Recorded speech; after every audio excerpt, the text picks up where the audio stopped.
So as usual, we'll start with some meditation. So we'll pick a few minutes to settle down.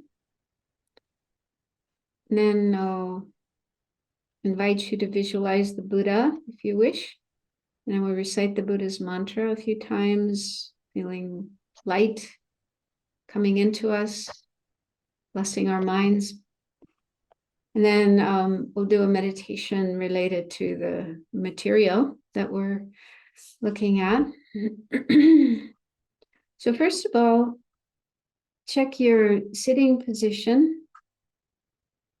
It's good to try to sit with your back straight if that's possible.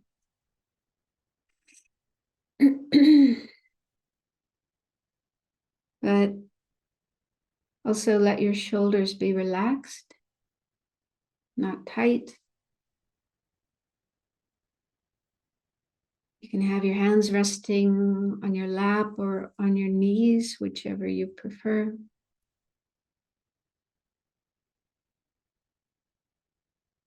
And you might want to take a couple of deep breaths, breathing in slowly as much as you can, comfortably.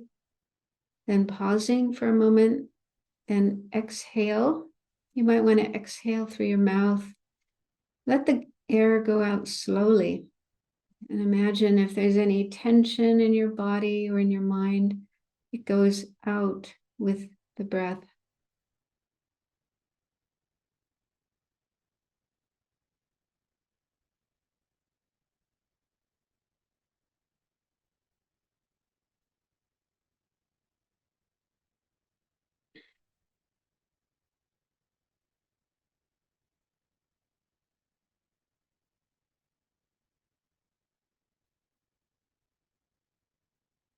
But do that for a few breaths and then just resume your normal rate of breathing.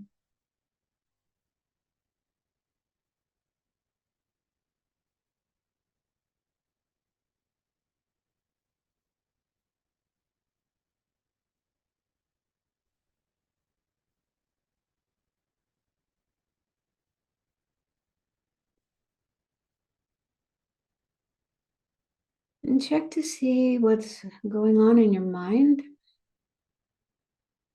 If your mind might be still thinking about something you did or something that happened to you during the day, or something you plan to do later tonight or tomorrow.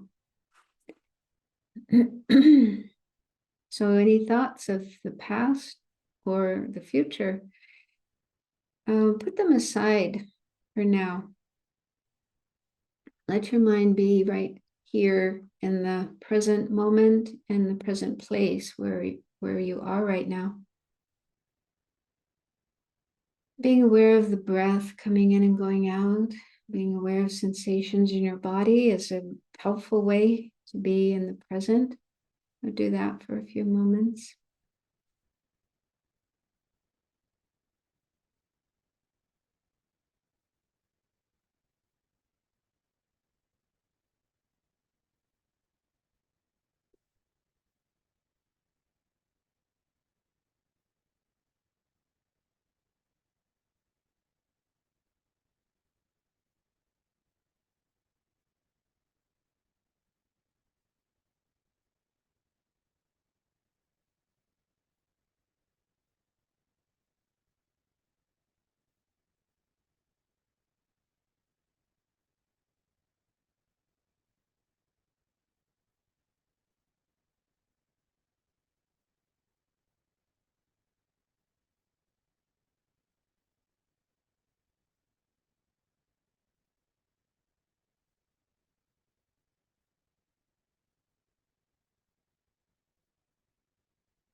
And then bring into your mind whatever thoughts are you're comfortable with related to altruism, feeling the wish to be of benefit to others as well as to yourself. Do I feel how nice it would be if you could help others have greater peace and happiness and less suffering and confusion?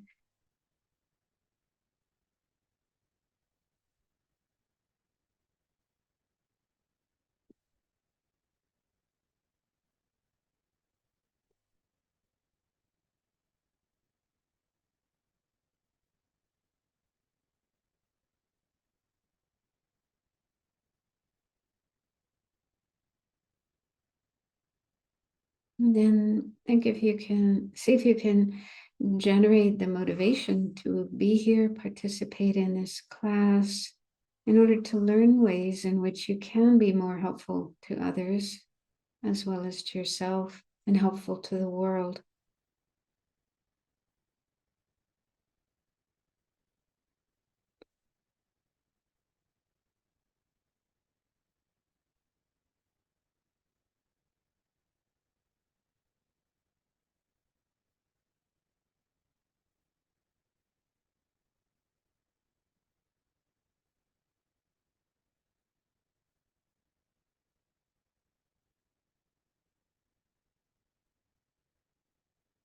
And then, if you're comfortable to do so, you can imagine the Buddha in front of you, made of light, radiant, peaceful, blissful, feeling infinite love and compassion for you and all other beings, is ready to help in whatever way is possible so that we can be free of suffering and its causes and have happiness in its causes. As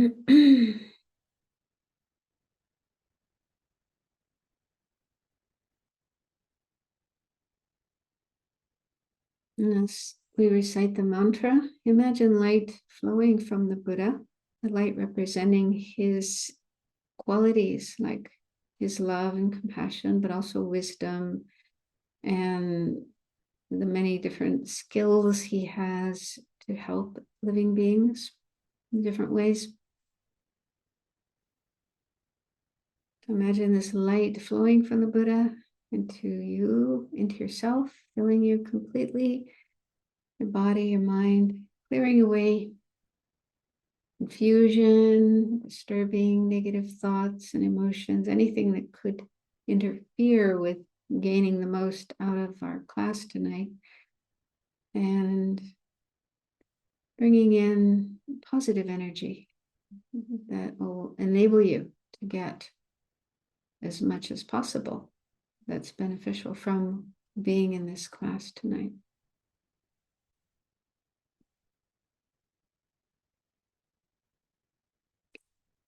Ayata Om Mune Mune Mahamunaye Soha Ayata Om Mune Mune Mahamunaye Soha Ayata Om Mune Mune Mahamunaye Soha.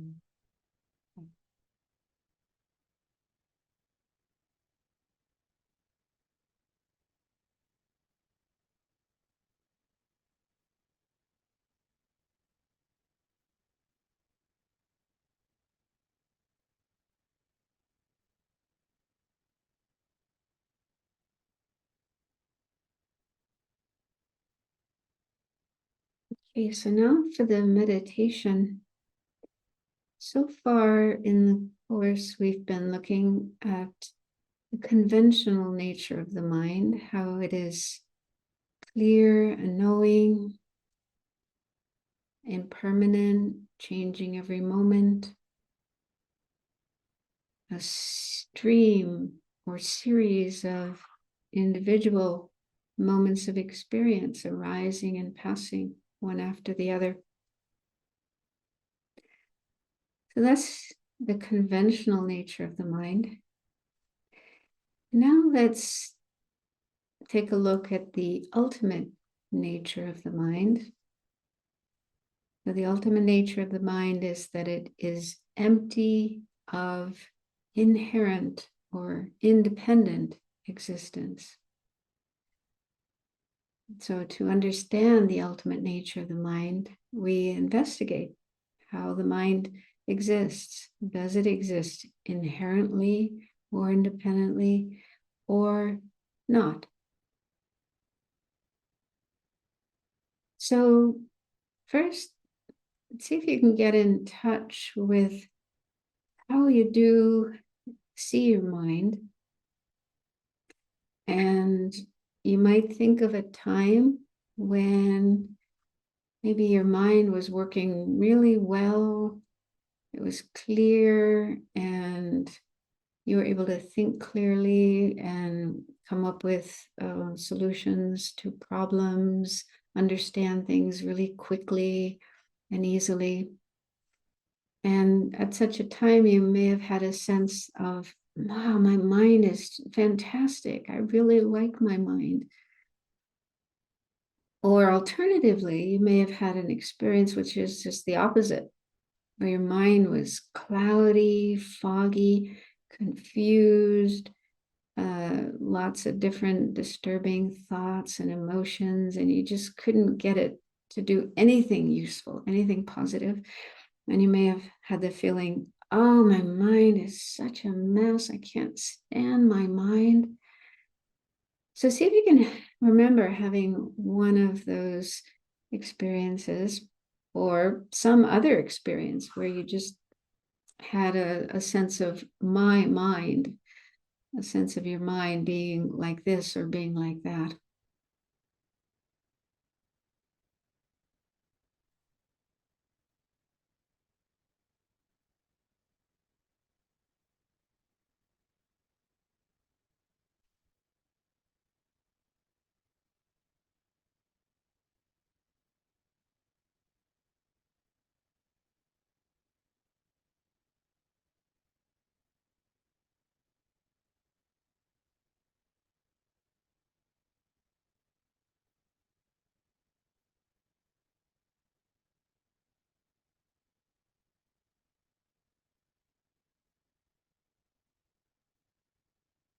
So when you do have a sense of my mind being like this or like that,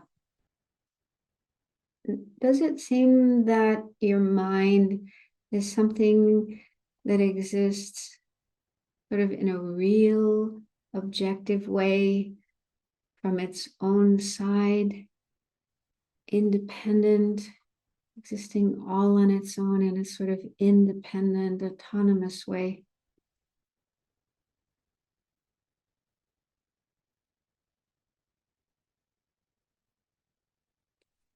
So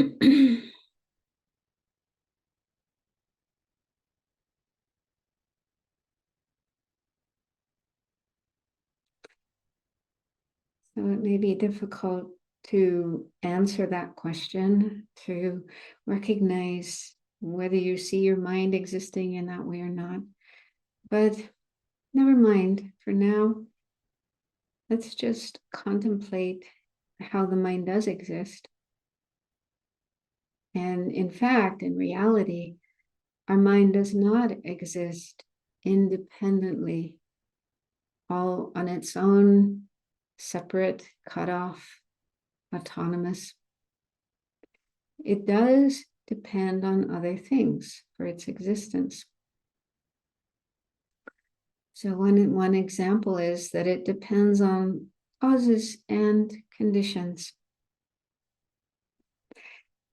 So part of our mind includes perceptions like seeing, hearing, smelling odors, tasting tastes, feeling sensations in our body like pain or comfort, hot or cold, and so on.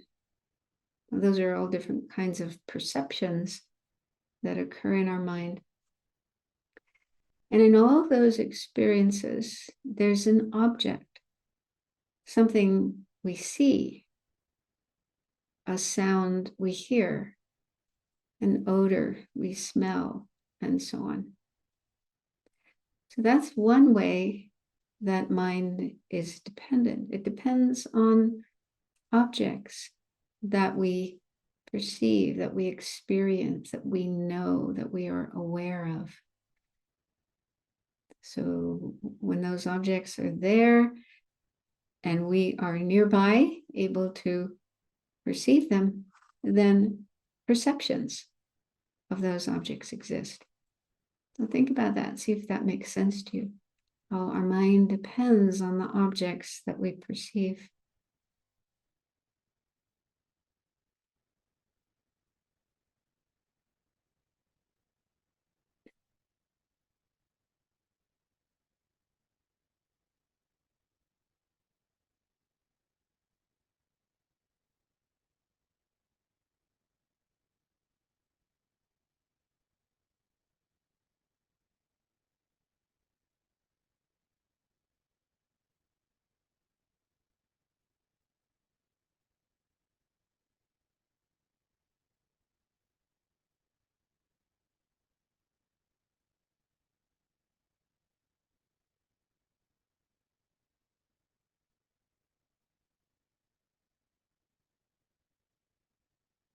Also, to be able to have those perceptions, we need to have sense organs or sense powers that are functioning.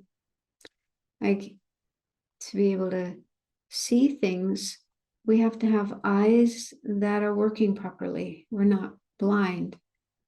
We need to have properly functioning eyes to be able to have that experience of seeing visual objects like shapes and colors. And the same with sounds.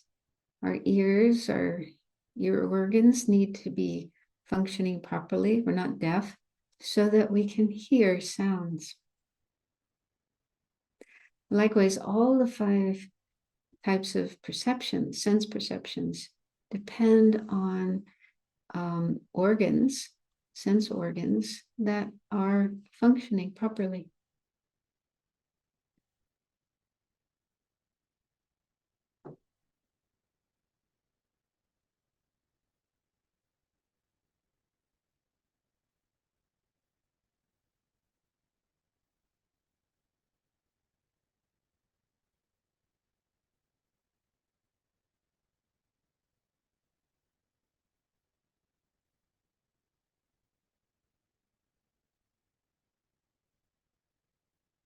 And then another way that our mind is dependent is that it depends on its own previous moments. Again, our mind is like a stream or a series of individual moments of experience. One moment arising and then ceasing, giving rise to the next moment, which ceases, and then the next moment, and so on and so forth. But each moment of mind arises from the previous moment of mind, which is ceased. And then that moment of mind, the present one, when it ceases, it gives rise to the next moment of mind. So this is hard for us to actually notice, but those who have very strong powers of concentration, very clear awareness, they're able to see that, how one moment of mind gives rise to the next moment of mind. So that means each moment of mind depends upon previous moment of mind, which is its main cause, its substantial cause. So if it weren't for that previous moment of mind, previous experience, there would not be the subsequent ones.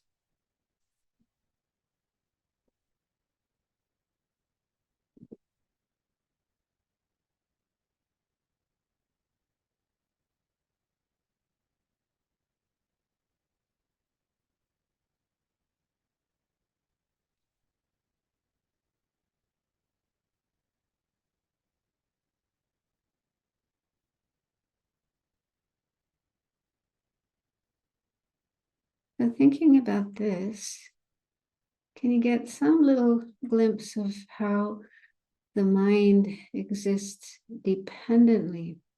It depends on other factors, causes and conditions, like the objects that we perceive, the sense powers that enable us to perceive objects, and the previous moments, previous experiences of mind.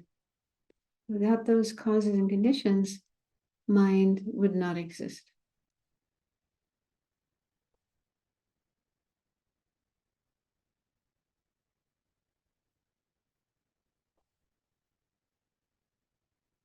And therefore, mind is not something that exists independently from its own side, autonomous, cut off.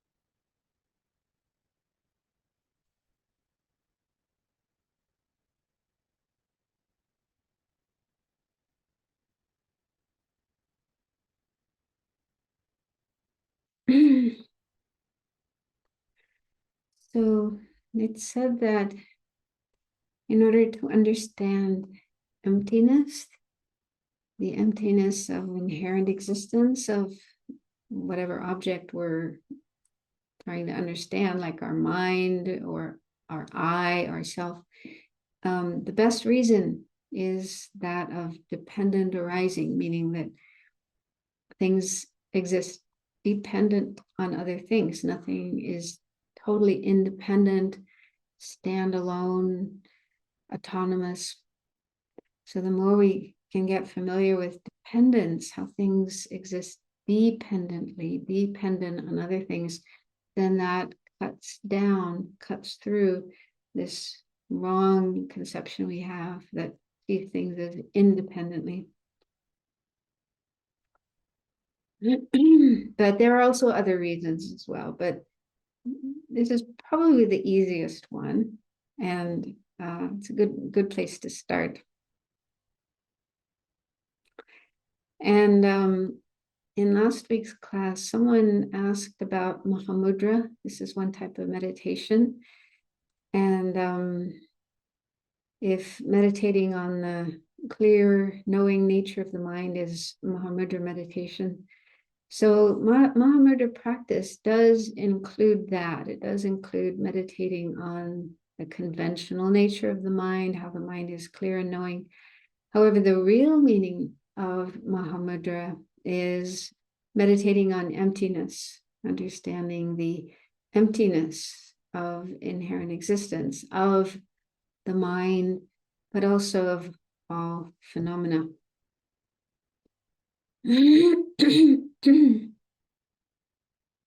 Anyway, we're not talking about that here in this class. And so this class, this course that we're doing is entitled Mind and Its Potential. And up to now, we've been mostly talking about the mind, what it is, what kind of stuff it's made of, how it works, how it's impermanent, and different types of mind and so on. So now let's look at the potential of the mind. Let's start looking at that.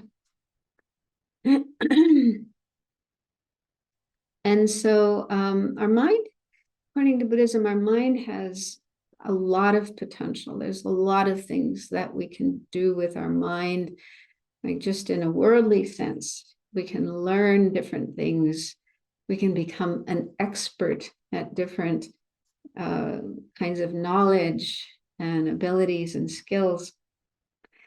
So there's a lot of things we can do with our mind. But in Buddhism, the focus is on using our mind for the highest good, what will bring the greatest benefit to oneself and to others. And within Buddhism, the highest the most beneficial state of mind that exists is what we call Buddhahood, or complete enlightenment. And so Buddhahood or enlightenment is a state of mind that is totally free of everything that is disturbing, negative, problematic, and so on. So all the negative aspects of the mind, like the afflictions, greed, hatred, ignorance, have been completely cleared away such that they will never arise again. So totally pure, totally free. And on the other side, the other hand, all the positive qualities of the mind, things like love and compassion and patience and generosity and wisdom and so on. So all the good qualities of the mind that are good for yourself, good for others. So those have been developed to the highest degree, to the, the most perfect possible state of love and compassion and so on. So Buddha's mind, enlightened mind, is completely free of all faults, all that is problematic, fully developed in all good qualities. So that's kind of a rough meaning of what it means to be a Buddha, what it means to be enlightened. And so this is actually the best thing that we can do for ourselves. If we bring our minds to the state of enlightenment or Buddhahood, that's the best thing we can do for ourselves, but it's also the best thing we can do for others. And that's really the whole purpose of becoming a Buddha, attaining enlightenment, is to be able to help others, other beings, to be free of their suffering and causes of suffering, and help them have happiness and help them to actualize their potential, because all beings have that same potential to become enlightened. So it's part of every being's mind. And so that's the meaning of Buddha nature. When we say Buddha nature in a general way means every person, every being has the potential to become a Buddha, to become fully enlightened.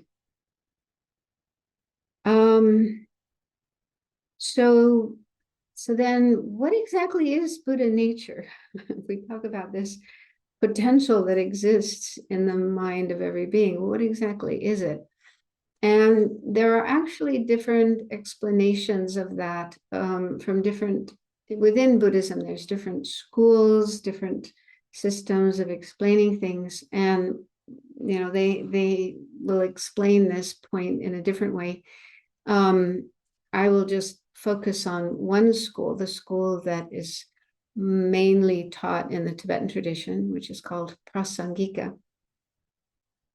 But first, before we get into that, let's just look at what is the meaning of Buddha nature in general.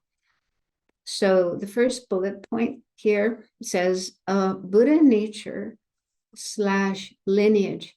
So the word lineage, this is in the Buddhist scriptures, the Buddhist philosophical texts. They don't actually have the term Buddha nature. What they have is this term lineage. And down at the bottom, there's the Sanskrit term, which is gotra. And in Tibetan, it's rik. And that term is sometimes translated as lineage or disposition, trait, family. It's kind of hard to translate it, but those are some of the alternate translations you find. But I think, lineage is probably the most common one. So that's the term you actually find in the philosophical text. They talk about lineage, Buddha lineage. But anyway, we're used to saying Buddha nature, so I'll keep using that term. So what a Buddha nature is something that is suitable to transform into a Buddha's body. But Buddha's body, the Sanskrit term is kaya, and it does have the sense of body, and that's how it's usually translated. However, we shouldn't think of that as like our bodies, which are made of skin and blood and bones and cells and so on. So when we talk about the Buddha's body, it isn't that kind of body. And in fact, there are different kinds of Buddha bodies, and that's why I'm showing this slide first to look at the different kayas of a Buddha.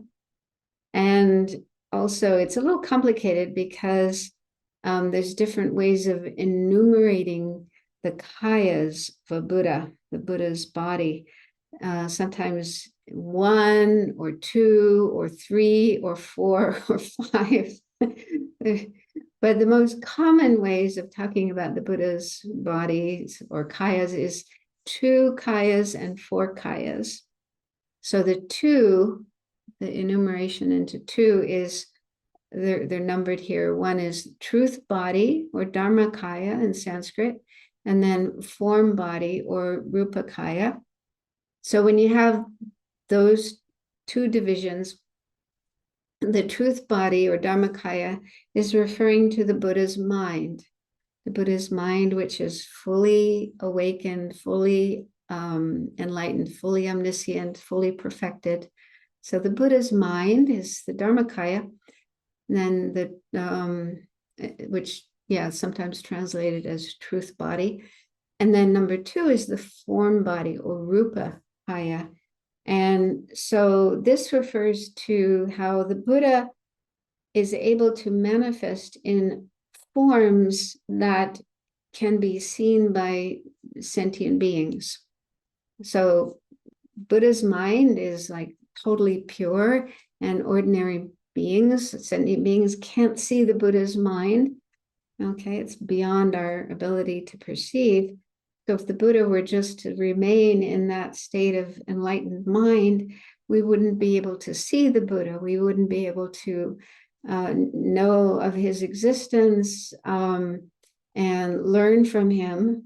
And so that the whole point, again, of becoming a Buddha is to help sentient beings, to teach them the Dharma, to teach them how they can become free of suffering and how they can become enlightened as well. And so in order to communicate with sentient beings and teach them, the Buddha can manifest in different forms. And it's said actually that the Buddha can manifest in numberless different forms at the same time.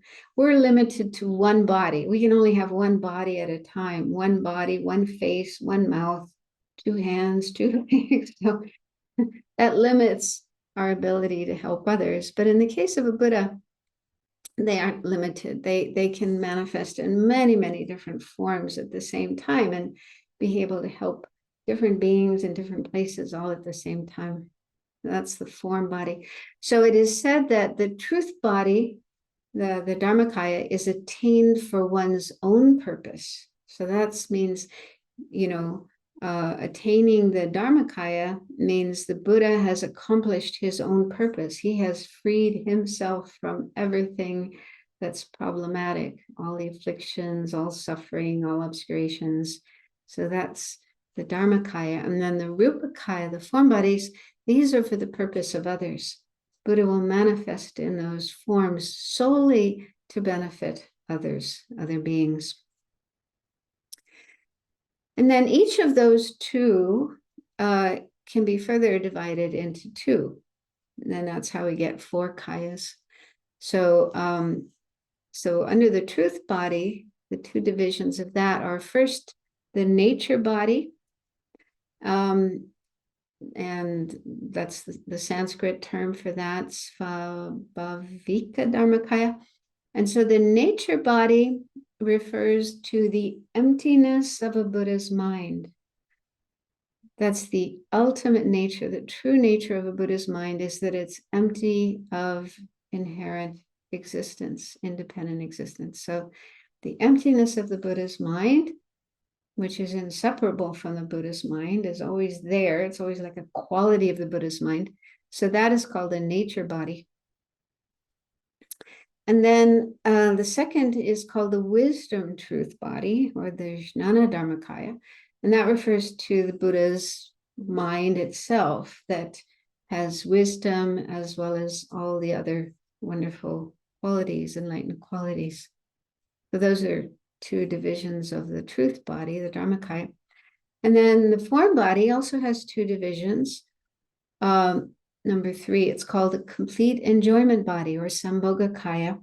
And so this is a form body that a Buddha will manifest in order to teach Arya Bodhisattvas. So that means Bodhisattvas, those who have already generated bodhicitta, they're already on the path, and they have reached the point where they've attained the direct realization of emptiness. And so they're, really well on the way to enlightenment. They just need further teachings and guidance to continue their path and reach enlightenment. So to help those very high-level bodhisattvas, the Buddha manifests in this form, the complete enjoyment body, the Sambhogakaya. And then the number 4 is called the emanation body, or Nirmanakaya. That's a form body that a Buddha will manifest for other beings who are not yet at that level, who are not Arya Bodhisattvas. So that means people like us, or even Bodhisattvas who haven't yet realized emptiness directly. And yeah, so the Buddha can manifest in different forms, sometimes as a human being, but also as other kinds of beings, like even an animal, or even an inanimate object like a tree or a building or a bridge. So the Buddha will manifest whatever is beneficial, whatever will bring benefit to a sentient being, especially helping them wake up and realize that, yeah, the situation they're in is undesirable, unsatisfactory, there's better, there's more, and then they take an interest in learning about the path, the Dharma. So that's just a brief look at the different bodies of a Buddha. So a Buddha nature, the meaning of Buddha nature in general is it's something that's part of us, something that's part of a sentient being that can transform into one of these kayas, one of these Buddha's kayas. So now let's look at the next slide, which shows the Buddha nature according to the Prasangika school. And there are actually 2 kinds of Buddha nature. So the first one is, this is the technical term, it's called naturally abiding lineage. And it is the emptiness of a mind that has not yet abandoned defilements. So that means like our mind, okay?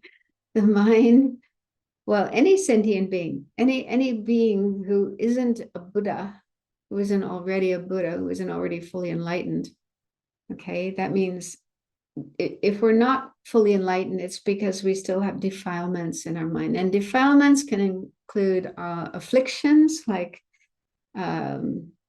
attachment and anger, ignorance, jealousy, pride. So these different kinds of afflictive emotions that we have.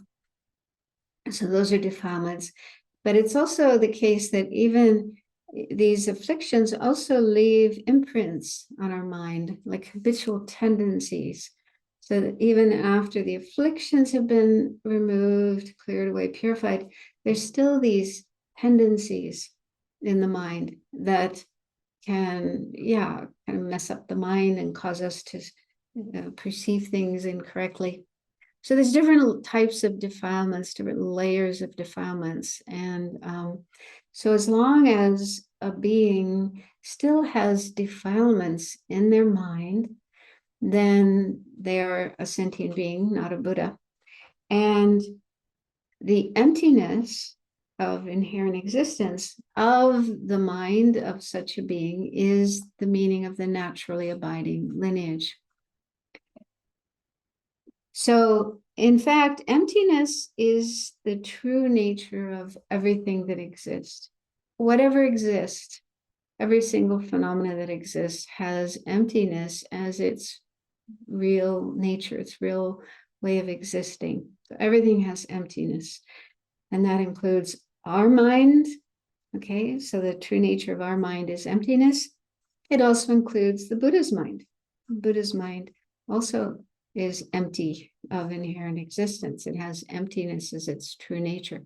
So emptiness is like a quality that exists in everything, every phenomenon. But here, what's being pinpointed is the emptiness of a mind, of a being that hasn't yet reached enlightenment because of still having defilements or obscurations in their mind. And so that might sound kind of abstract. It is. I mean, emptiness is not easy to understand. But the reason this is included as a type of Buddha nature is because the emptiness of our mind, when we become enlightened, when our mind becomes enlightened mind, the emptiness of our mind will become the nature body, which we just looked at on the previous page. The nature body, that's one of the kayas of a Buddha, and it's the emptiness of a Buddha's mind.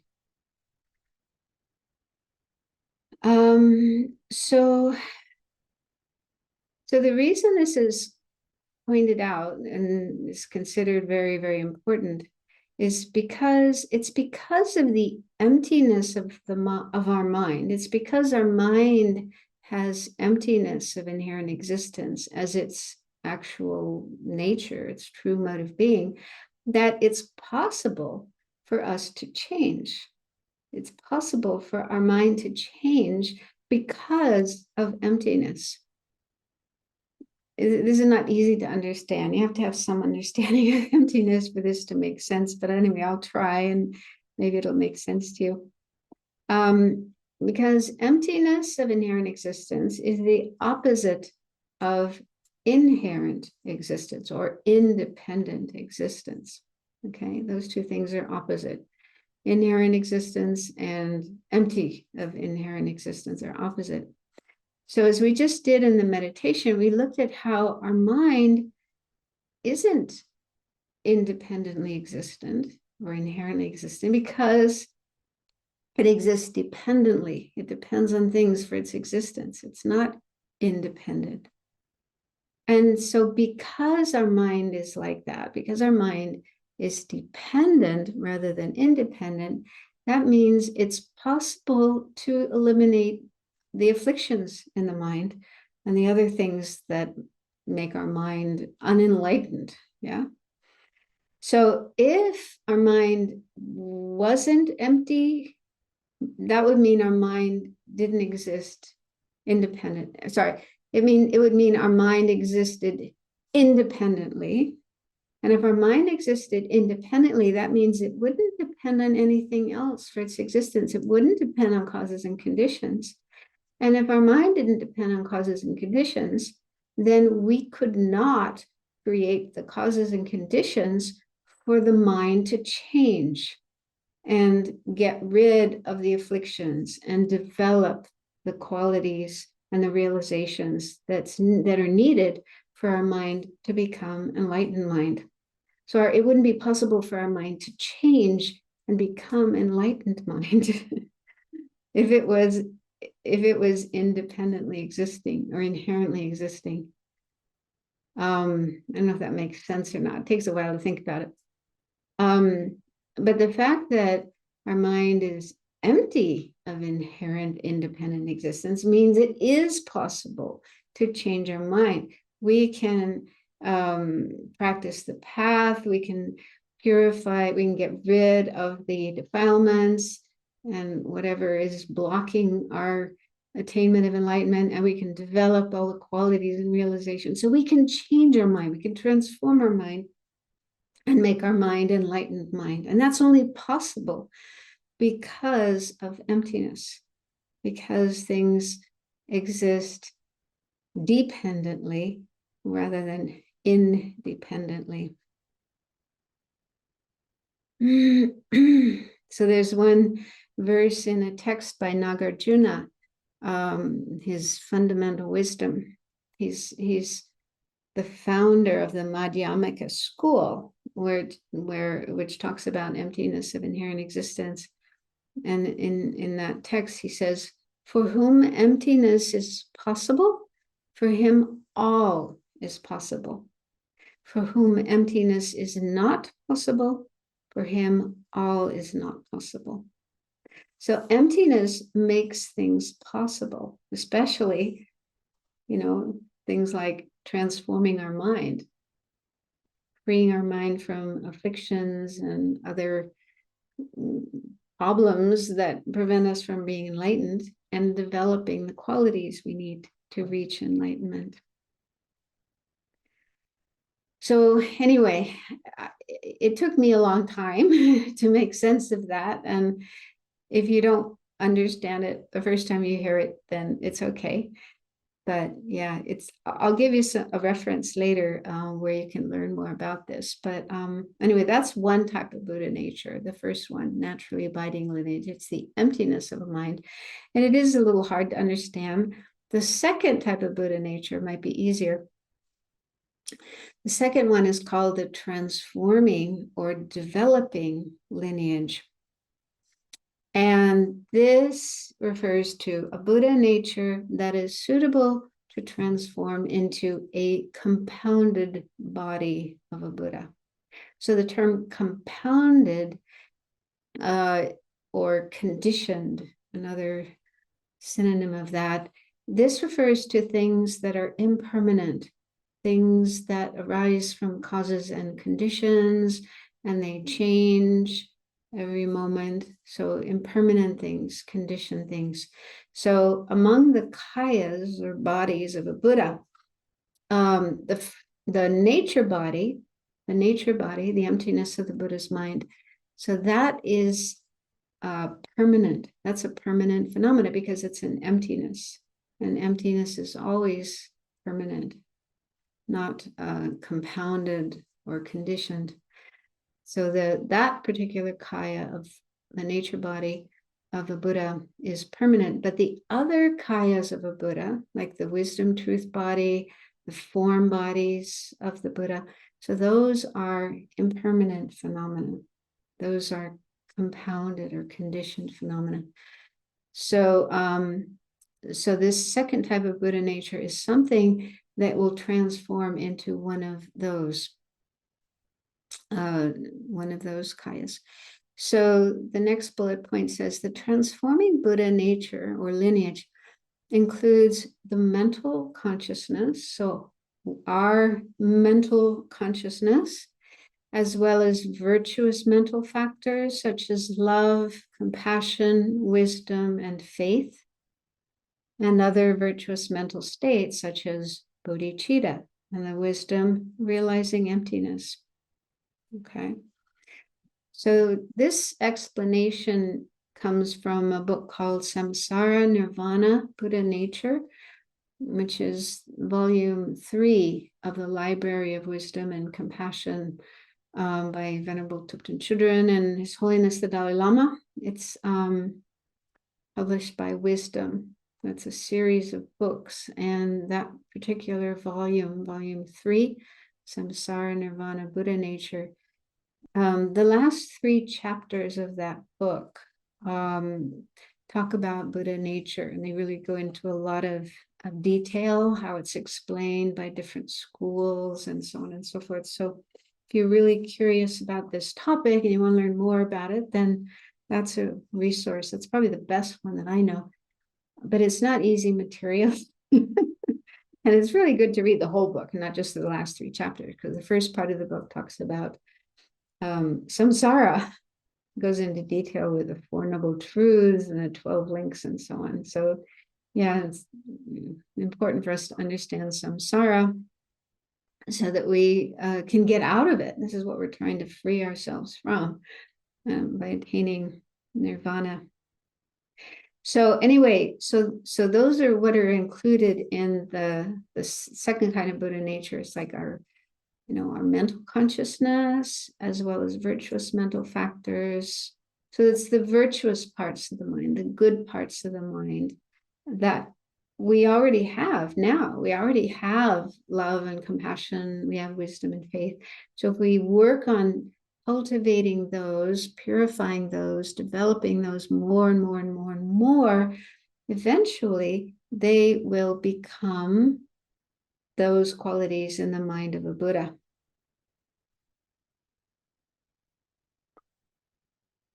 Okay, so then the last bullet point is afflictions like anger are not included in Buddha nature. Okay, so in case anyone has any doubt about that. So like within our mind right now, we have a lot of different aspects, different kinds of minds, and some of them are virtuous, like love and compassion and wisdom.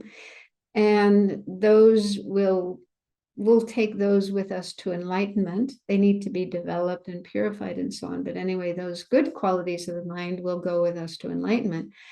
But we also have within our mind other aspects that are deluded, that are afflicted, like ignorance and anger and pride and jealousy and attachment. And so those don't go with us to Buddhahood. We have to get rid of those. We have to eliminate those, before we become a Buddha. So those are not included in our Buddha nature. Okay, so this is just, it's a difficult topic, Buddha nature, and we could easily study that for weeks or months just to understand Buddha nature. But just to give you some idea, that's like the highest potential, the ultimate potential of the mind. And it's something, one thing I find really inspiring is that, our Buddha nature is something that can never be damaged, destroyed, lost. It's always there, always with us. So even at times when we get really seriously negative, really angry, or really confused, or really depressed, or whatever, our mind just gets into a really negative state. Even in those states of mind, our Buddha nature is still there. It can never be damaged or lost. It's there. And I don't know, for me, I find that kind of beautiful and comforting, that it's with us at all times, even though it may be buried under a lot of other things, a lot of negative things, but it's always there, and it will remain with us until we're enlightened. And then it will become actualized as the kayas of a Buddha, the bodies of a Buddha. Okay, so then hopefully when you hear about this potential of our mind, what we can do with our mind, you feel kind of inspired. I know I did when I first heard about this. I really thought, this is what I want to do. There's nothing better than this to do with my life. I want to, become a Buddha. But then practically, we have to do things in order for that to happen. And one of the things we need to do at the beginning is to work on our afflictions. So let's start looking at those. And so in order to actualize our Buddha mind, our Buddha nature, our potential for enlightenment, the afflictions need to be removed, need to be cleared away. They're kind of like blocking the way for our mind to reach enlightenment. And there's lots of afflictions. These are mental states, mental factors. We looked earlier at mental factors, and some of the mental factors are afflictions. And there's lots of these, but the main ones are what they call the three root afflictions of attachment, or desire, or greed, or clinging, or craving. There's different terms for that. And then anger, or hatred, or animosity, again, different terms for that. And ignorance, or confusion. So those are the three main afflictions. And it's good to start working on those, because other afflictions like jealousy, pride, and so on, they're sort of branch out from those, right? So if we can get rid of the root afflictions, then the other ones will disappear as well. But to start with, it's important for us to be convinced that afflictions really are things that need to be overcome and eliminated. It's possible, and I've heard this actually, some people think that, what do you mean, attachment, desire? If I didn't have attachment and desire, life would be so boring and meaningless, and I wouldn't have any happiness. I wouldn't enjoy myself. I wouldn't have any drive to get the things I need and so on. So some people might think that, they need attachment, they need desire. And anger. Some people might think they need their anger as well in order to protect themselves and to protect their family, their loved ones, their possessions. Yeah. So if they didn't have anger, then, people would just walk in and, harm them, take their things and so on. And ignorance, I don't know. Probably a lot of people don't even think they are ignorant. They probably think, what, me? I'm not ignorant. One time I was teaching somewhere, and I was talking about these afflictions and mentioned that, yeah, we all have ignorance. And one man in the audience, he was kind of upset by what he said. And he said, excuse me, but I am not ignorant. I have 2 PhDs or something like that. Just like, so ignorance has nothing to do, when we talk about ignorance in Buddhism, it's got nothing to do with knowledge, like, what you learn in school and university and even graduate school and so on. So it's something else. We'll look a little bit more about that later. But anyway, so in case you're not convinced that these afflictions are things to reduce and eliminate. Now, and we can't like eliminate them right away. That's also like not possible. All we can do is work on them, kind of get them under control, learn to manage them. And eventually it's possible to eliminate them, but it takes a lot of time, a lot of effort and time.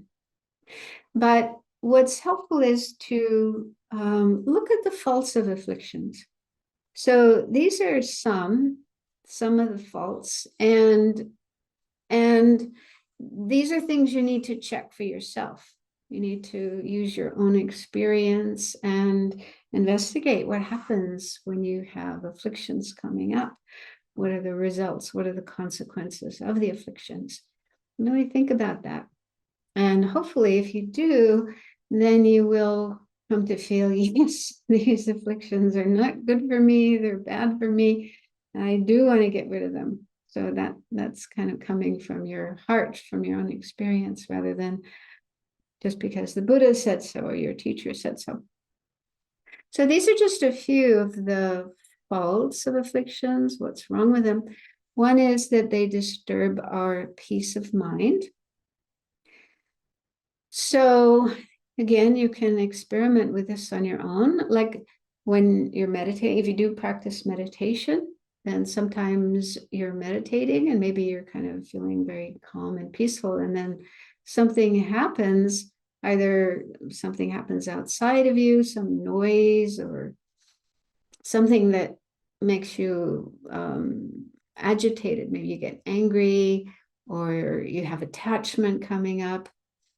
And then you can see what that does to your mind, the arisal of anger or attachment in your mind.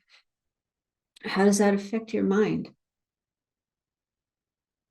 You can also see this not just when we're meditating, but at other times as well. You might be sitting, reading a book, watching TV, and feeling kind of calm, relaxed, peaceful.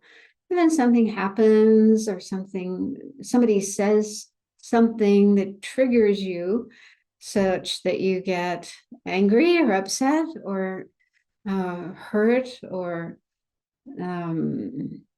or excited, attachment comes up. And what does that do to you? How does that affect your mind? And this is something to explore. And they can also affect our body. They can affect us physically. So you can also pay attention to what happens in your body, how you feel physically when there's anger in your mind or attachment in your mind. I saw a book once. I didn't read it, but I saw it in the library of a Dharma center. The title of the book was Anger Kills, and it was written by a doctor. And apparently there was research showing the harmful effects of anger on our body. Like with blood pressure, it can lead to high blood pressure, heart disease, and so on. The book was making the point that anger is bad for us, for our health, for our life. So again, look at how it affects your body and your mind when afflictions come up. And then second point, they lead to non-virtuous actions and thus to suffering. So I think in this course, we haven't really talked much about karma, but you probably heard about karma, and it's basically actions that we do that lead to results. So there's, bad karma that leads to suffering, good karma that leads to happiness. And bad karma, includes like killing and stealing and lying and, using our body and our speech and our mind in harmful ways. And if we do such actions and don't purify them, the result will be suffering and problems in the future. And if we look at why we do those actions, if we examine our motivation, then inevitably we will find one or more of the afflictions. So anger motivates us to do harmful things, like harming someone physically or verbally with our words. An attachment also lies behind a lot of non-virtuous actions like sexual misconduct, lying, cheating, stealing, and so on. And so if these afflictions are allowed to run wild in our mind and we just let ourselves get under influenced by them and act them out, then this is what happens. We'll create non-virtue, and that leads to suffering in the future. So again, this is something to check in your experience. Third is they cause problems in our life, for example, in relationships. So karma is more about the future. Kind of, we do something now, and then in the future, we'll have experiences as a result of that. But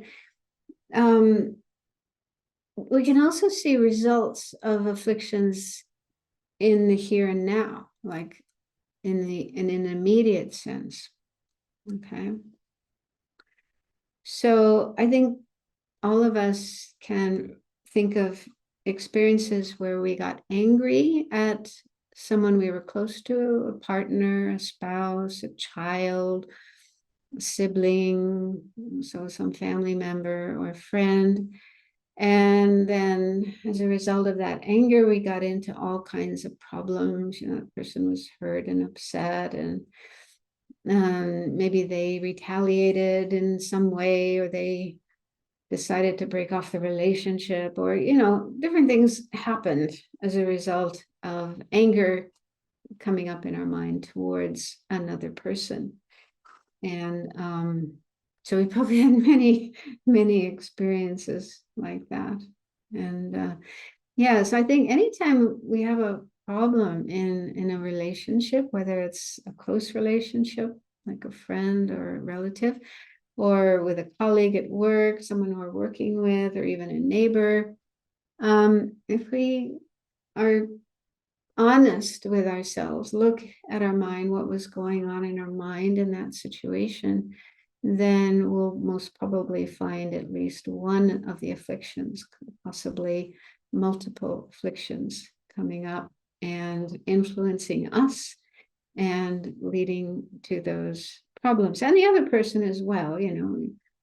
They probably had afflictions coming up in their mind and influencing their behavior towards us, and so on. So problems, problems in relationships, problems at work, problems on the global scale, like wars and so on. We just read the news every day, and we can see the manifestations of afflictions that arise in people's minds. They don't know how to control them. They act them out. And then we have wars, we have murders, violence, injustice, corruption, all these kind of problems. So they can all be traced to the afflictions. Next is they keep us in samsara, unenlightened existence. So samsara is the situation where because we still have ignorance and other afflictions and karma, then we keep circling through this process of being born, living, dying, being reborn, living, dying, and so on and so on. Just like a wheel, like being stuck on a Ferris wheel or a merry-go-round. We just keep going around and around and around. The same experiences again and again and again. It's very painful and unsatisfying, and it's opposite to enlightenment. So the main thing that keeps us stuck in this wheel of samsara are the afflictions, especially ignorance, especially not understanding the true nature of things. So we have the potential to be free of this situation and to be enlightened and attain nirvana, but what's keeping us from that is the affliction. So that's the last bullet point. They prevent the attainment of nirvana and full enlightenment, Buddhahood.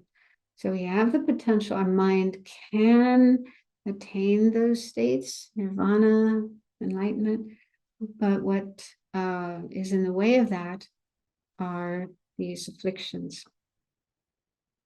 So I'm just introducing these points, and it's up to you to think about them, investigate them in your own experience, but also you can, look around the world, other people's experience, and hopefully recognize that, afflictions, these are bad news. But the good news is that they are not permanent, and it's possible to eliminate them. So let's start to look at how to do that. So there are lots of different antidotes, or if you don't like the word antidote, another term is strategies or tools, methods. So there are things we can do to deal with afflictions. And I'm going to start with anger, because I think anger is the most destructive of the afflictions. It really leads to so much suffering. Look at Gaza, look at Ukraine. I mean, look at all the murders happening. It makes you want to cry, but that's not helpful. So anyway, but anger just leads to so much suffering. So again, the good news is there are antidotes, there are methods, tools, strategies we can use when dealing with anger. So there's lots of these. We'll just look at a few. So first, recognize its faults. So we already looked at that on the previous slide, but I think it's really important. It's really important to become convinced that an affliction like anger is harmful, is the cause of suffering, because otherwise we might feel, and we do feel, sometimes feel justified in being angry, because of a certain situation that's happening, and we may feel, oh, this person's doing something really wrong and really horrible, and I should get angry at them. It's right to be angry at them. So we can sometimes feel justified in being angry and then acting out our anger. But if we can recognize that, no, anger has brings all these problems. It's the cause of all these negative consequences.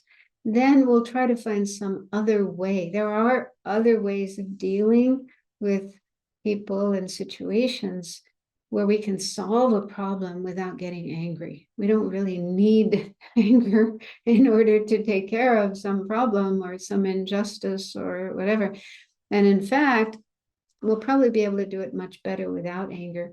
Because one thing with anger is it clouds our mind. It makes our mind kind of crazy. You probably know what I'm talking about. We can't think clearly. We can't think straight, right? We can't think rationally. We just want to act and do something kind of violent, which probably will just make things worse rather than better. Whereas if we can cool down our anger, take some time off, cool down, get your head together, think clearly, what can I do? How can I deal with this situation? What will be effective? What will be constructive? And then that's much better. But in the heat of anger, the things you do, the things you say are probably just going to make things worse. So that's actually one of the faults of anger, in addition to other faults. So yeah, study anger, watch anger in yourself and in others, and try to see how, it really doesn't help. I mean, I feel 100% convinced that anger doesn't help. So even in a situation where it's coming up, I try to find some other way of dealing with things rather than just expressing my anger. Second, practice mindfulness and introspective awareness. So mindfulness, the meaning here is just watching your mind, knowing what is going on in your mind so that you can recognize anger when it's there. Because sometimes it can be kind of sneaky. It can sneak up on you, and pretty soon, and before you know it, you're exploding. So the more we can cultivate mindfulness, awareness of what is happening inside, then the more quickly we'll be able to recognize anger. And it's good to recognize it early when it's just starting to come up, and then you can deal with it rather than waiting. And then, you're already exploding and stuff is coming out your mouth, and it's harder to deal with it when it's kind of full blown like that. But when it's just starting to arise in your mind, if you can notice it then you can deal with it more easily. So mindfulness enables that to happen. And introspective awareness, this is like a companion of mindfulness. It's what is able, it's like a discernment. It's able to discern what is happening, whether it's afflictive or it's positive, virtuous. Okay, so mindfulness is in general paying attention. No, you're just watching what's going on. And then it's introspective awareness that actually notices, detects, that's anger, or that's attachment, or that's jealousy. It's like an intelligence that is able to recognize an affliction. And so, if we can practice that, we'll be able to recognize anger when it arises. And sometimes just by recognizing it, you can stop it without needing to do anything else. You can just say, okay, that's anger, and I don't want to get involved in anger, so I'm not going to let that happen. You can just let things go. Third is cultivate loving kindness and compassion. So those are like the opposite states of mind to anger.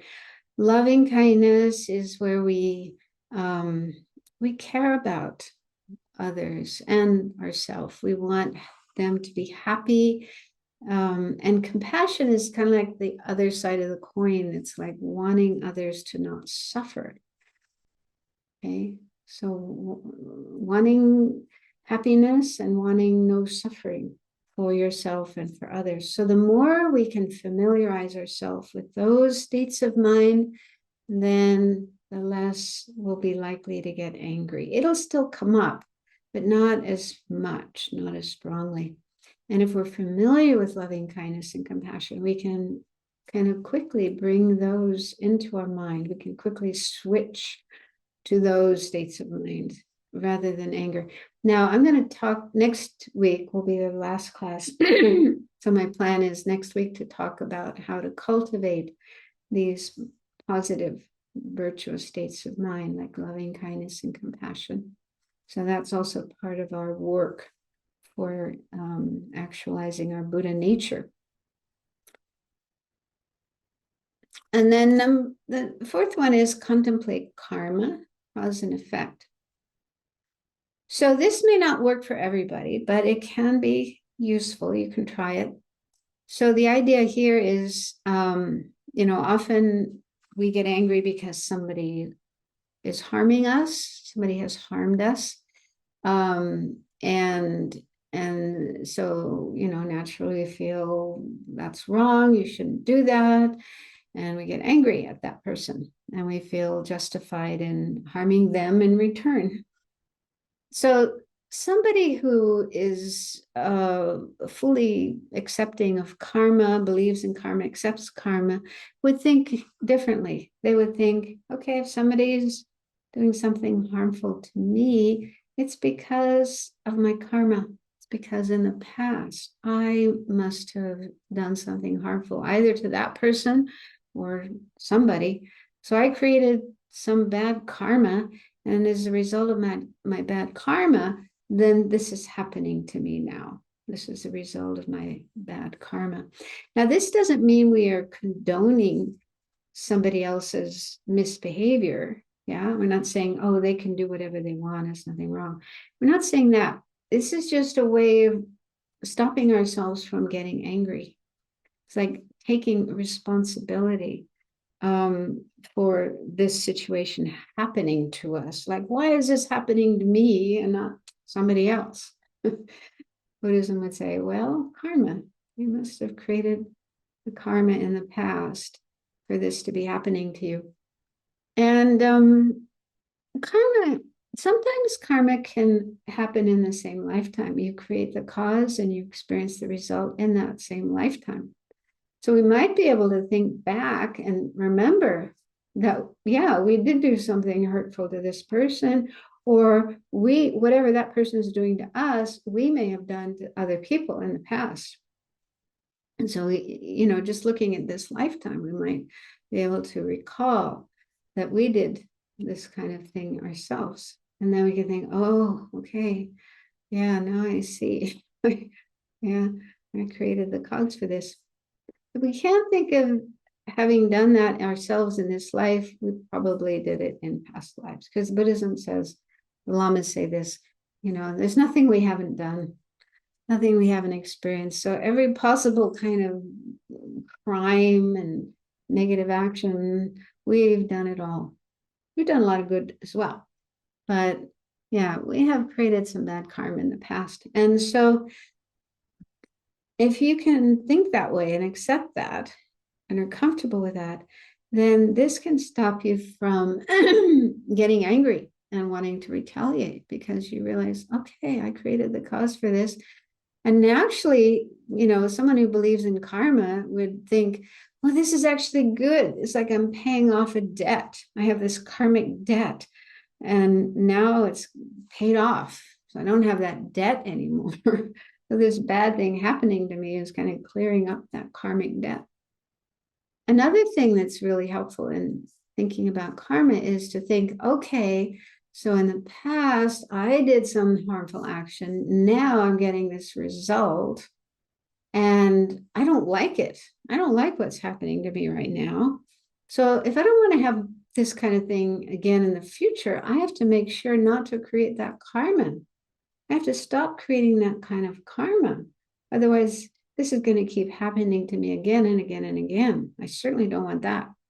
And so it can give us a very strong determination to stop creating bad karma and create good karma instead.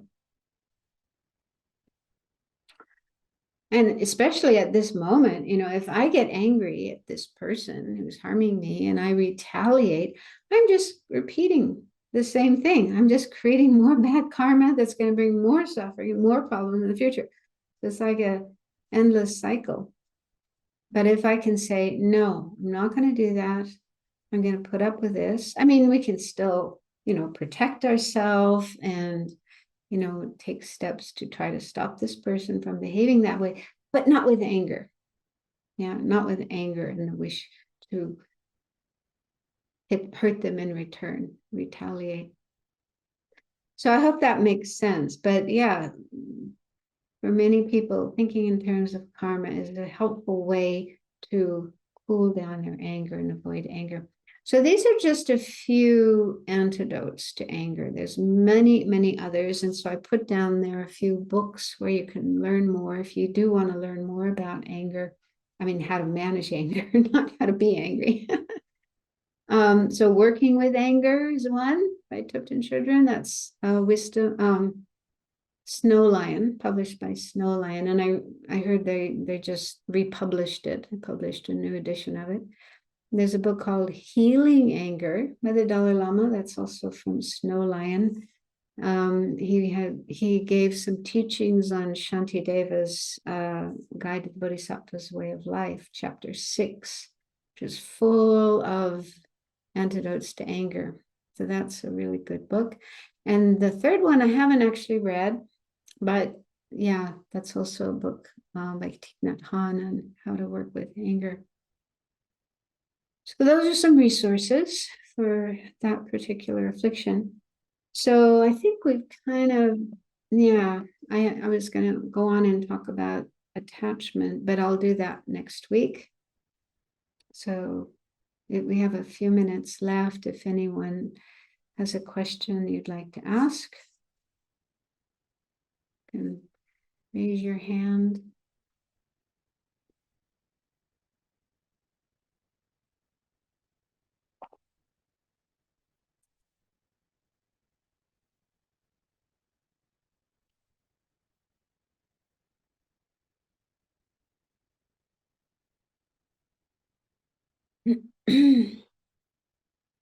Venerable, looks like Bill, do you have a question? Yes, I was listening to and reading the two kinds of Buddha nature, naturally abiding lineage, says the emptiness of mind that has not yet abandoned defilements, and then you added like anger, attachment, imprints, and so on. And then later in the same slide, it says afflictions like anger are not included in Buddha nature. So I'm a little bit confused as to you have the emptiness of mind that has not yet abandoned defilements, but it also includes, I mean, how do you separate the afflictions from the emptiness of that mind? Are they? I'm just having contemplating that. Okay, so we have a mind. Each of us and every other sentient being has a mind, and in our mind is very, very complex. There's many different parts to our mind, and some of these are virtuous, like love and compassion, and some of these are afflicted, like anger, attachment, and ignorance, and so on. And some are just neutral, neither virtuous nor non-virtuous. So we have many, many, many different things in our mind, many different factors. So that's just talking about the conventional nature of the mind, okay? On the conventional level, what our mind is. Conventional means as opposed to ultimate, okay? So Buddhism talks about two levels of reality, conventional and ultimate. These are like the two truths. So talking about the mind as being clear and knowing and having all these different mental factors and so on and so forth. That's just the conventional level, conventional nature of the mind. Then the ultimate nature of the mind, that's like, what is the mind? How does it exist? What is its real nature? That's where we talk about emptiness of inherent existence. So the emptiness of inherent existence is it's like a quality of the mind. It's there. Yeah, it's with our mind. And it's also with every aspect of our mind. Every part of our mind also has that quality of emptiness. And it's the true nature of everything else. Whatever exists in the universe has emptiness as its true nature. So when talking about the first type of Buddha nature, the naturally abiding lineage, it's pointing to that. It's pointing to the emptiness of the mind, not the mind itself, okay, but the emptiness, that quality of emptiness of the mind. And again, this is a mind that is messy, not enlightened. It has afflictions, it has defilements. But yeah, so that messy, defiled mind still has emptiness of true existence as its ultimate nature. So that's true for us right now. Right now, we're sitting here with this messy mind, defiled mind, unenlightened mind, and the emptiness of our mind. It's existing right now. We can't see it, we can't experience it, but it's there. So that emptiness is the naturally abiding lineage, because when our mind does become completely purified, all the defilements are gone, all the afflictions are gone, everything, all the negative things are gone, and our mind is enlightened. The emptiness of our mind will become the nature body. That's one of the kayas of a Buddha. Okay. So then the transforming the second type is one where those defilements then have largely been diminished or No, rid. the transforming, the second type of Buddha nature is, okay, that's talking about on the conventional level. Okay, put aside emptiness for now, but just the conventional level, there's certain parts of our mind that are not defiled. They're not defilements, like our virtuous qualities. We have love, we have compassion, we have wisdom, we have faith, we have mindfulness, we have parts of our mind that are good. Yeah, they're not defilements, they're not like afflictions. And so those gradually they're going to get more and more pure as the defilements are cleared away. These positive aspects of the mind will develop and become more and more and more and more pure. And eventually they will become the Buddha's mind, parts of the Buddha's mind. They're not like that now, but after doing the purification, the work of transforming our mind, they will become other aspects of Buddha's mind. So the point of Buddha nature is right now, there are certain aspects of us, of our mind, that have the ability, have the potential to transform into the bodies of a Buddha, the kayas of a Buddha. So one can have both types, both We kinds? do. Everybody does. We do have both types. Okay. Yeah.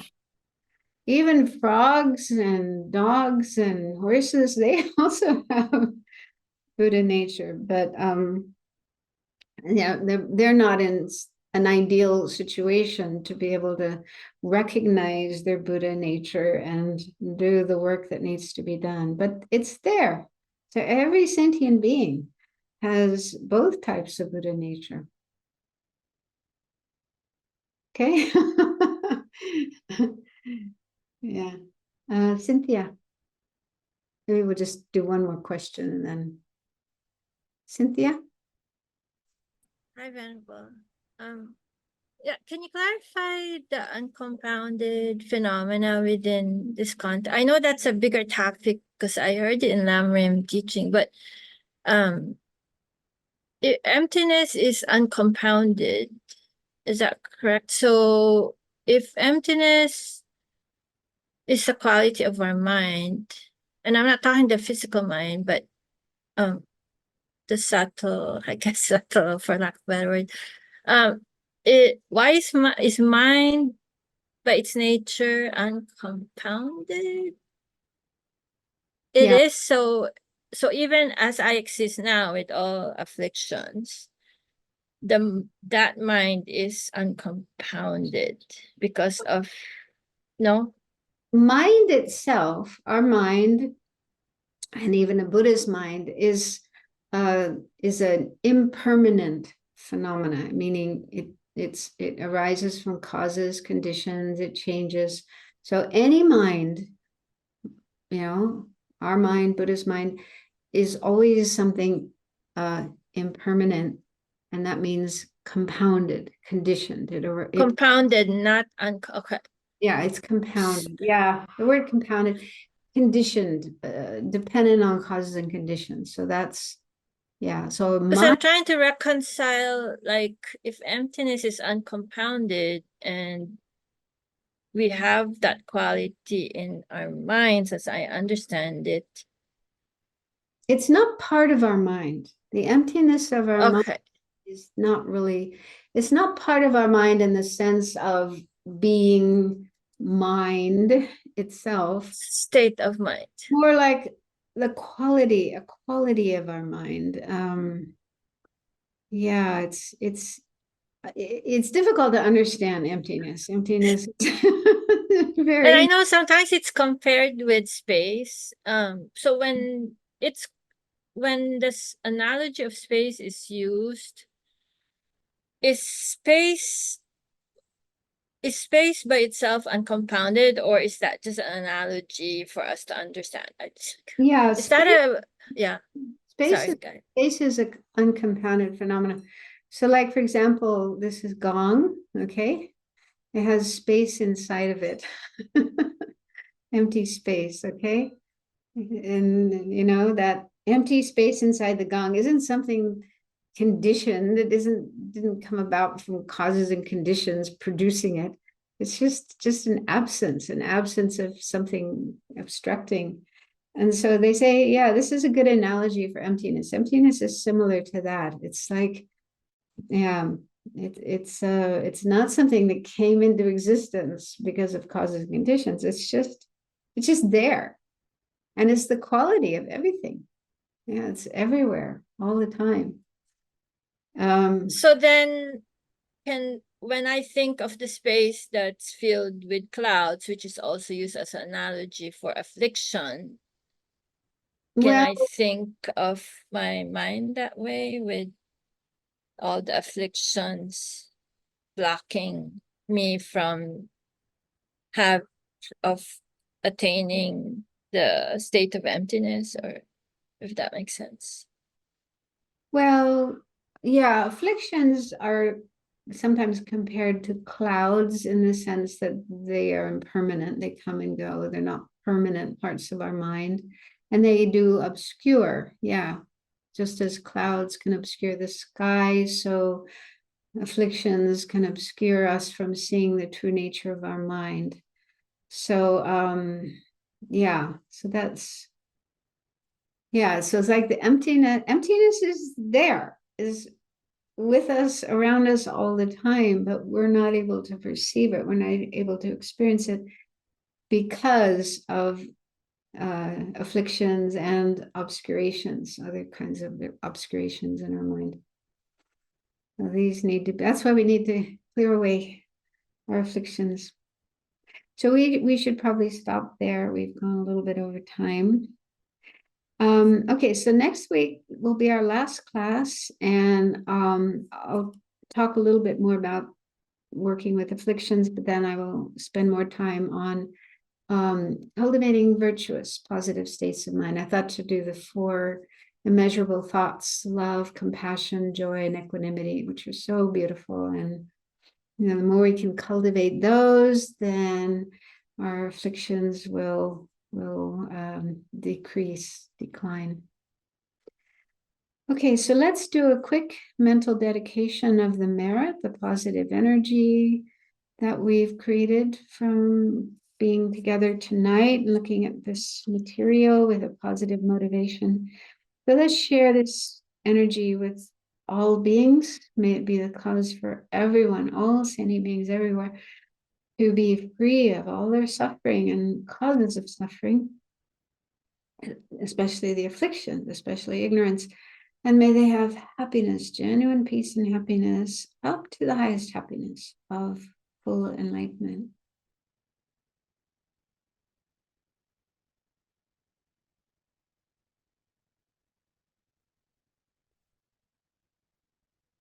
Okay, thank you for joining. Thank you. Thank you, Venerable. And Venerable, Thank you so much. thank you everyone for joining us. Thanks, Venerable. Thank you.